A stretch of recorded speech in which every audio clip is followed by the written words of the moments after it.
A short time ago, we're pleased to bring in the executive producer of Jesus Thirsts, the Miracle of the Eucharist, Deacon Steve Greco, joining us here on Newswire today. You're also the director of Evangelization of the Diocese of Orange. Sir, it is a pleasure to have you. Well, it's such a blessing to be on your show, and thank you very much. We just saw the Pope in January. We're invited to show the film there at the Church of Santa Croce, actually the College of Santa Croce, and it was really something to be able to really experience the love that he has for all of us. And that's really what it's all about. From day one, Pope Francis was about showing us the love of Jesus. You know, your work will stand, among the many that we are now seeing sort of be elevated, and actually a resurgence, if you will, of more biblical stories breaking into mainstream. We talk about potentially, what I pray and hope is a revival in our great nation. But Steve, with the Pope's passing, it also gives us another moment to talk about the church, to talk about faith, and I'm sure that is something that you thought this project would also bear fruit of. Well, as it says in Hebrews 11:6, it's impossible to please God without faith, and He will reward those who believe in Him. Yes, it's about being all in. It's about making a decision for Christ. If you do that, then you're going to be in love with the Mass, love with the Eucharist. And that's what our film was all about, Jesus Thirsts, the Miracle of the Eucharist, where every Mass is a miracle. And when we say yes to Him, we want yes to Jesus. We want Him in our life.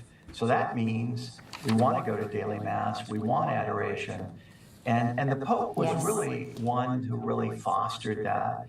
He fostered evangelization. He fostered the love of the church, the love of the Mass, the love of the Eucharist. And so I'm very thankful for that. And that's what we're trying to do with the movie and everything we're doing with Jesus Thirsts, the Miracle of the Eucharist. It is all about saying yes to Jesus. Deacon Greco, there's some, incredible miracles with the Eucharist. When Pope Francis was Archbishop in Buenos Aires, he actually oversaw an investigation of a Eucharistic miracle that occurred. It was a consecrated host. It turned into a heart muscle when it was looked at days later in water. And back then, as a cardinal, he requested scientific tests which showed this to be a heart muscle from a man who had suffered a terrible torture similar to a crucifixion. So this is, the miracle of the Eucharist is something that touched Pope Francis's life directly. And obviously, miracles like that have occurred with the Eucharist. Yeah, this is what's so important. In our movie, Jesus Thirsts, the Miracle of the Eucharist, we talk about Lanciano and we talk about other miracles. And yes, Pope Francis experienced that. And as you know, there's been a number of miracles around the world. And it's interesting, they have a lot in common. They have the AB blood. They have this heart muscle that is suffering, that is in pain. And so, I've been to Lanciano, for example, and it changes your life, and I believe our movie changes your life too. So Pope Francis saw that. I've got to believe that had a huge impact on his papacy, in the fact that he wanted us to embrace the Mass and embrace the Eucharist in a way that perhaps we haven't in the past.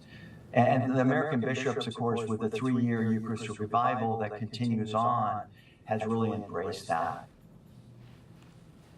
Yeah, and now we await the cardinals. We begin the details and learning those of the funeral and then the conclave.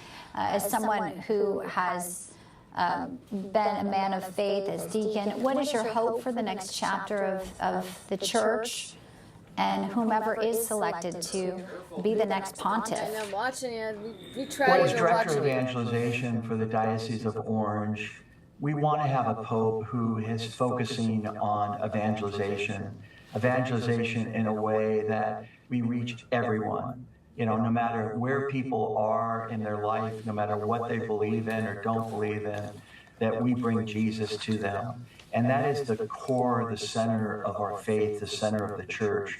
So I'm very hopeful that the next Pope, whoever he may be, is someone that has that at the core of his papacy, to focus on evangelization and to focus on the Mass and the Eucharist as a way of filling your heart so that you're filled with Jesus, and then you go out and evangelize. Deacon Steve Greco, it's such a pleasure to have you today. And if people hadn't heard about your film, we certainly hope and encourage that they do so now. And the discussion about our faith obviously will be center and paramount for the next few weeks here as we mark the passing of Pope Francis. Thank you very much for your time today, sir. Thank you very much. God bless everyone. Thank you.